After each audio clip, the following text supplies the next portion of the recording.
மீண்டும் ஒரு Calcutta crime story. இது ஸ்டோரி இல்லைங்க. ஏற்கனவே நமக்கு ஆர்ஜி, அதாவது மெடிக்கல் காலேஜில் ஒரு டாக்டர் உயிரிழந்திருக்கிறாங்க. அவங்களுடைய நிலைமைகள் நமக்கு தெரியும். இன்னும் அந்த நம்ம கண்ணை வெட்டியே நீங்காம இருக்கிற ஒரு வலியை கொடுத்த ஒரு இது கல்கத்தாவில் இப்போ நடந்த ஒரு கிரைம் ஸ்டோரி தான் இப்போ நமக்கு பேச போனோம். இப்போ சமீபத்தில் 25ஆம் தேதி ஒரு சம்பவம் நடந்திருக்கிறது. அந்த சம்பவத்தை பற்றி தான் இனி மீண்டும் ஒரு கிரைம் ஸ்டோரி நடந்திருக்கிறதா அப்படின்னு நம்ம பார்க்க போறோம். அது மெடிக்கல் ஹாஸ்பிட்டல் நடந்தது.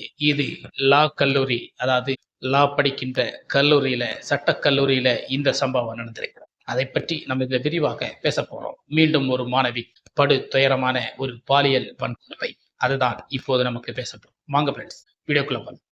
சட்டம் ஒழுங்கு சரியில்லாமல் இந்தியனுக்கு சாவை கிடையாது. இந்த இந்தியாவின் வரலாறு. அனைவருக்கும் வணக்கம். இந்த லா கல்லூரி, அதாவது சட்டக்கல்லூரி, இந்த கல்லூரியில எவ்வளவு பெரிய பாதுகாப்பு இருக்க வேண்டும். லா படிக்க வேண்டிய கல்லூரியிலே, சட்டங்கள் தெரிந்த ஒரு கல்லூரியிலே ஒரு மாணவிக்கு, அங்கே படிக்க வந்த லா படிக்க வந்த மாணவிக்கு வன்கொடுமை, பாலியல் கொடுமை எப்படி நடக்கிறது என்று பார்த்தால் இதற்கெல்லாம் பாதுகாப்பு இல்லாத போது நம்மளை பெரும் துயரத்தில் ஆக்கிறது. கல்கத்தா, உண்மையிலே கல்கத்தாவை இந்தியா மேப்பில் இருந்து நீக்கிவிடவா? தொடர்ந்து ஒரு படுகொலையாட்டி, தொடர்ந்து பயங்கர ஒரு பாலியல் வன்கொடுமையாட்டி கல்கட்டால நிறைய விஷயங்கள் நடந்துட்டே இருக்கு. நிறைய கிரைம் ஸ்டோரிகள் வந்துட்டே இருக்கு. அப்படி பார்த்தா இந்திய மேப்பில் இருந்து கல்கட்டாவை தூர விலக்கி வச்சவா அப்படி என்றெல்லாம் நமக்கு சிந்திக்க தோணுகிறது வெளி மாநில மக்களுக்கு. அப்படித்தாங்க இப்போ கல்கட்டாவில் கிரைம் ஸ்டோரிகள் நடந்திருக்கிறது. சட்ட கல்லூரியில, லா படிக்கின்ற ஒரு கல்லூரியில, எல்லாம் சட்ட திட்டங்கள் தெரிந்த ஒரு கல்லூரியில ஒரு பாலியல் வன்கொடுமை நடக்கிறது என்றால், அதுவும் மாணவிக்கு 19-18 வயது மாணவிக்கு இந்த மாதிரி கொடுமைகள் நடக்கிறது என்றால் அதை யார் தட்டி கேட்பது, யார் அதை எதிர்த்து நிற்பது? அப்படித்தான் அங்கே ஒரு சம்பவம் நடந்திருக்கு. அது சட்டக்கல்லூரியில் ஒருவர் வேலைக்கு சேர்ந்து அங்கே சட்டங்கள் சொல்லிக் கொடுப்பதற்காக ஒருவர் கிரிமினல் சட்டத்தை பற்றி பேசுவதற்கான அங்கே வேலைக்கு சேர்ந்து வேலை செய்யும் மாணவர்களிடம் சகஜமாக இருந்து கொண்டு பழக்க வழக்கங்களில் அவர்களுக்கு அந்த சட்டத்தை, லாவை பற்றி சொல்லிக் கொடுப்பதற்காக ஒரு மனோஜ் என்பவர் தான் அதில் அந்த கல்லூரியில் நுழைந்தார். அவர் நுழைந்த பிற்பாடு அங்கே மாணவி என்றவருக்கு அவரை பார்த்தவுடன் இவருக்கு பிடித்து போக அவருக்கு லவ் டார்ச்சரும் ப்ரொபோஸ் டார்ச்சர்களும் கொடுத்து கொண்டே இருந்திருக்கிறார். அதை கேட்டுக்கொண்ட அந்த மாணவி மீண்டும் இது போன்ற விஷயங்கள் எனக்கு பிடிக்காது, எனக்கு பாய் ஃப்ரெண்ட் வேற இருக்கிறாங்க அப்படின்னு நிறைய விஷயங்களை சொல்லி கெஞ்சிருக்கிறாங்க. ஆனா அத்தனையும் கேட்காத அவனுக்கு கூட்டு பிடிச்சிருக்கு 2 மாணவர்களை. அவங்களுக்கு எல்லாம் 17-18 வயசு தான் ஆகுது. அப்பேற்பட்ட மாணவர்களை கூட்டு பிடிச்சு வச்சு அந்த சட்டக்கல்லூரியிலே, லா படிச்ச கல்லூரியிலே கிட்டத்தட்ட 10 மணி 12 மணி அந்த நடுராத்திரிக்கு இந்த மாதிரி சம்பவங்கள் எல்லாம் நடத்த வேண்டிய சூழ்நிலைகள் தள்ளப்பட்டு வருகிறது. வீட்ட கல்லூரியில் அந்த வாட்ச்மேன் எத்தனை பேர்கள் வெளியே போயிருக்கிறார்கள். அங்கே கரஸ்பாண்டா இருக்கிறவங்க எல்லாரும் அதை அந்த காலேஜை பொறுத்த வரைக்கும் மீனான ஒரு பொறுப்பான ஒரு இதுல இருக்கிறவங்களுக்கு தெரியாதா எத்தனை பேர் நம்ம காலேஜ் விட்டு போயிருக்கிறாங்க, வெளியே போயிருக்கிறாங்க, உள்ள அடப்பட்டு இருக்கிறாங்களா, அவங்களை பிடிச்சு வச்சு கொடுமைகள் நடக்கா அப்படின்னு அவங்க எதுவுமே விரிவாக பார்க்கறது இல்லை.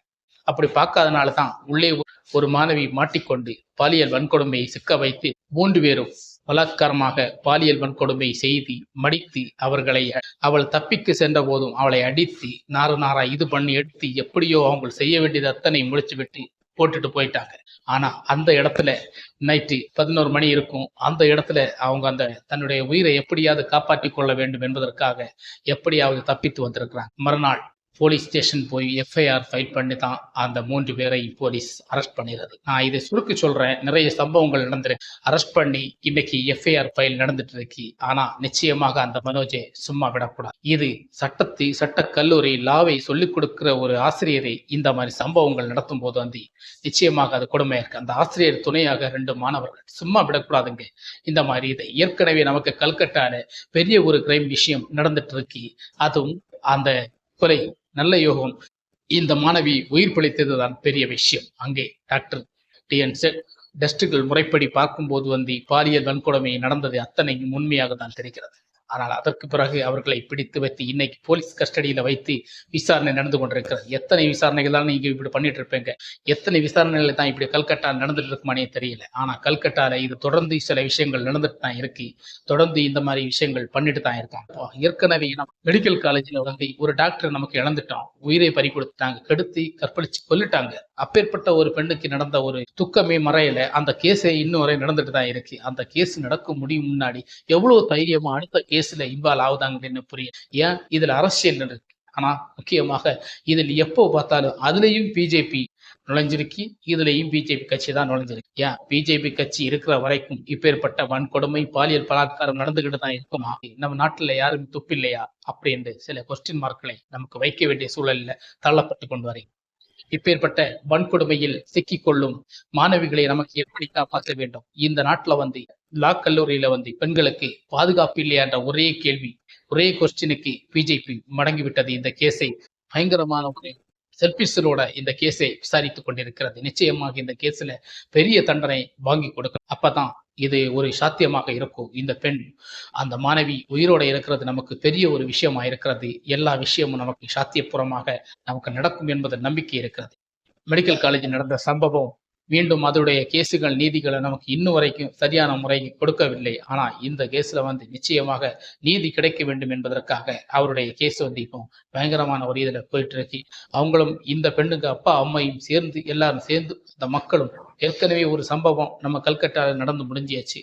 அதுக்கப்புறம் இப்படி ஒரு சம்பவம் நடந்தா நிச்சயமாக இந்தியாவிலிருந்தே கல்கட்டாவே ரொம்ப சீப்பா பார்க்க வேண்டிய நிலவரத்தில் ஆயிப்போச்சு. என்னை பொறுத்தவரை கேட்டா கல்கட்டாவில தலைமை தாங்கிய கட்சி தலைவர்களோ அத்தனைகளை தலைவராக மாற்றுவது தான் நல்லது போல தோணுகிறது. இப்படிப்பட்ட சில முடிவுகளை பேனா மூலமாக நம்ம எடுத்தியாக வேண்டும்.